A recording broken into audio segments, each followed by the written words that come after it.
You think wealth is about what you have. It's not. It's about what you're willing to give up. This is what rich people did in their 20s that no one talks about. They built discipline before they ever built wealth. Money is a side effect of character, not the other way around. Most people never learn this. They chase the money, hoping it will fix them. But money only amplifies who you already are. If you're undisciplined with a little, you'll be reckless with a lot. So they started with the one thing they could control: themselves. They woke up early, even when they didn't want to. They went to the gym, even when they were tired. They read books, even when they'd rather watch TV. Here's the truth. Every small act of discipline was a vote for the person they wanted to become. It wasn't about motivation. Motivation is a feeling. It comes and goes. Discipline is a system. It stays. They built the system before they needed the results. They forged their will like a sword, day after day, in small, unseen battles. This foundation of discipline became the bedrock upon which they built everything else. They said no to 90% of social plans.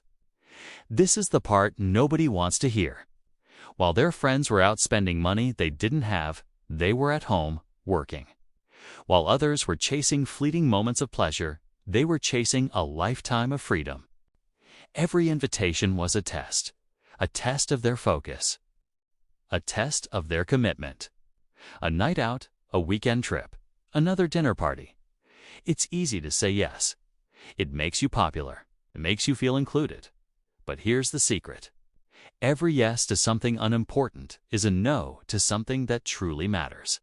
A yes to a late night out is a no to a productive morning. A yes to an expensive dinner is a no to your savings goal. They understood the hidden cost of distraction. They weren't antisocial. They were pro-future. They chose delayed gratification over instant validation. They were willing to be misunderstood in the short term to be respected in the long term. It was lonely. It was difficult. But they knew that the path to an extraordinary life is rarely crowded. They lived way below their comfort level. Not just below their means, below their comfort. Most people, when they get a raise, they raise their lifestyle. A bigger apartment, a nicer car, more expensive clothes. They fall into a trap, forever running to keep up with their own spending. But the truly wealthy did the opposite.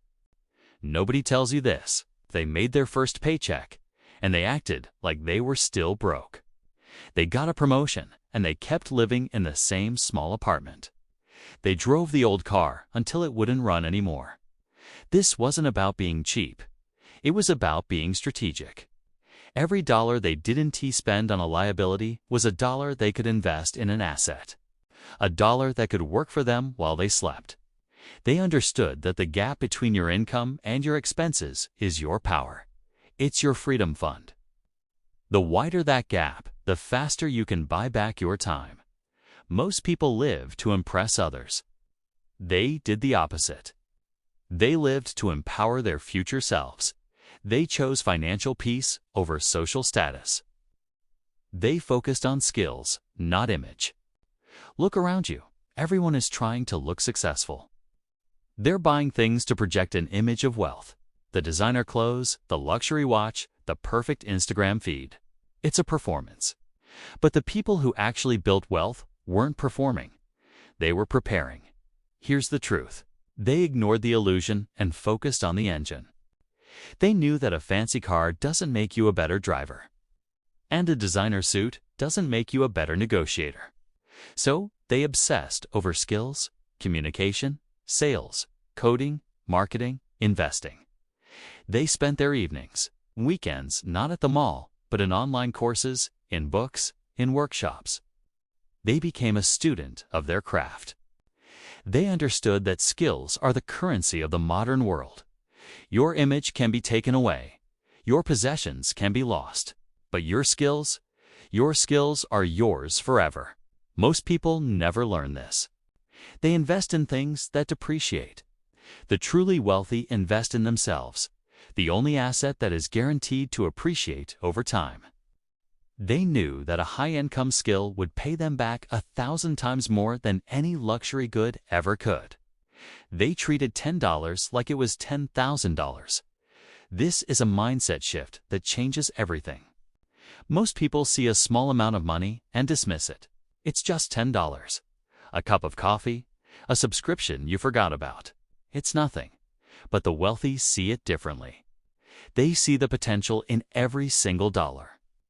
They don't see $10. They see a seed. A seed that, if planted correctly in an investment, could grow into $20, then $50, then $100. This isn't about being a miser. It's about respect. Respect for the effort it took to earn that money. And respect for the power of compounding. Nobody tells you this. How you manage a little is how you will manage a lot. If you are careless with $10, you will be reckless with $10,000. If you can't save 10% of a small paycheck, you won't save 10% of a large one. The habit is what matters, not the amount. They built the habit of tracking every dollar, of questioning every purchase, of making their money work for them, no matter how small the amount. They didn't wait to be rich to start managing their money like a rich person. They started managing their money like a rich person, and that is what made them wealthy. It's not what you do when you have $1 million that defines you. It's what you do today to get there. Your future is not a lottery ticket you hope to win. It's a masterpiece you are building, one small, disciplined choice at a time. Start building.